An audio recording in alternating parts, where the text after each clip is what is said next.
Hello बच्चों, चलिए प्रश्न को देखते हैं। प्रश्न है, निम्न में से कौन सा ग्राफ रासायनिक अधिशोषण के लिए है, जहां x गैस की वह मात्रा है जो अधिशोषक के m द्रव्यमान पर ताप T पर अधिशोषित होती है।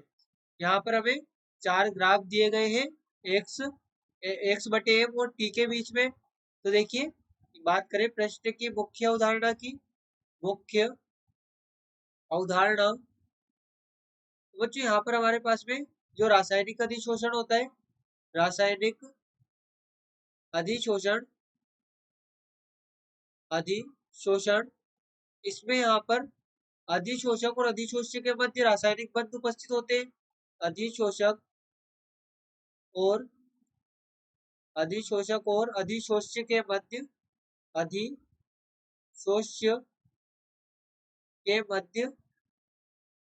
रासायनिक बंध उपस्थित होते हैं। वो जो यहाँ पर होता क्या है कि जब कम ताप होता है तो गैसें भौतिक रूप से अधिशोषित होती है। गैसें भौतिक रूप से अधिशोषित होगी। वहीं पे बच्चों जब तापमान को बढ़ाया जाएगा, यानी कि अधिक ताप होगा, तो यहाँ पर जो भौतिक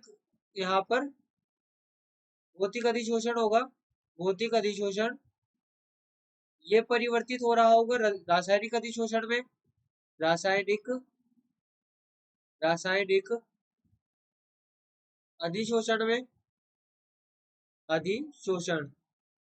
तो देखिए बच्चों, होता क्या है कि जब तापमान कम होता है तो कम तापमान पर तो रासायनिक अधिशोषण जैसे जैसे हम तापमान बढ़ाते हैं तो रासायनिक अधिशोषण भी बढ़ेगा, क्योंकि भौतिक अधिशोषण क्या होगा, रासायनिक अधिशोषण में परिवर्तित होगा। तो हम कह सकते हैं कि जैसे जैसे तापमान को बढ़ाएंगे वैसे वैसे रासायनिक अधिशोषण बढ़ेगा, और एक ऐसा तापमान आ जाएगा जहां पर जाकर ये वापस से कम होने लग जाएगा। हम कह सकते हैं तापमान बढ़ाने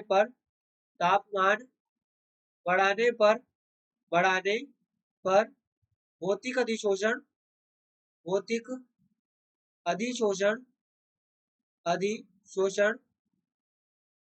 रासायनिक अधिशोषण में परिवर्तित होता है। रासायनिक अधिशोषण में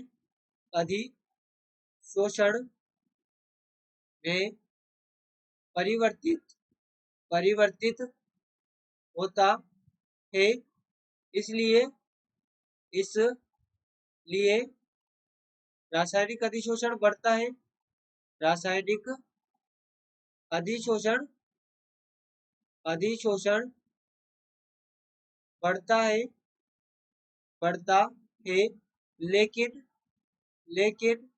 एक निश्चित तापमान पर जाकर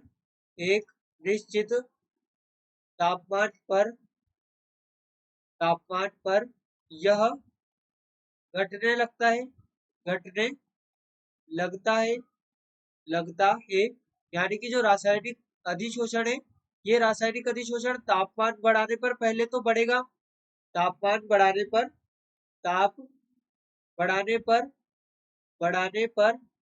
पहले बढ़ेगा फिर घटेगा।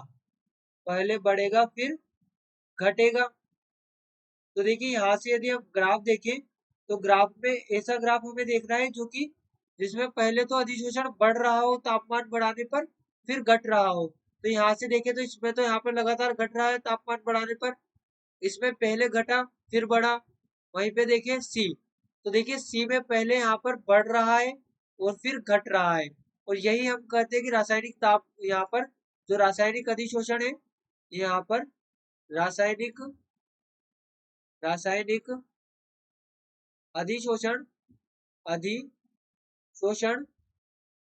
ताप बढ़ाने पर पहले बढ़ता है फिर घटता है। तो ये हमारे पास में विकल्प सी हमारा सही होगा, क्योंकि विकल्प डी में तो बढ़ रहा है और फिर कांस्टेंट हो गया, तो ये भी हमारा गलत विकल्प होगा। इसलिए हमारे पास में विकल्प सी सही उत्तर होगा, जिसमें पहले ताप बढ़ाने पर रासायनिक अधिशोषण बढ़ेगा और फिर घटेगा। तो बच्चों, यहाँ पर हमारा विकल्प सी सही उत्तर होगा। आशा करते हैं आपको प्रश्न समझ आया होगा। धन्यवाद।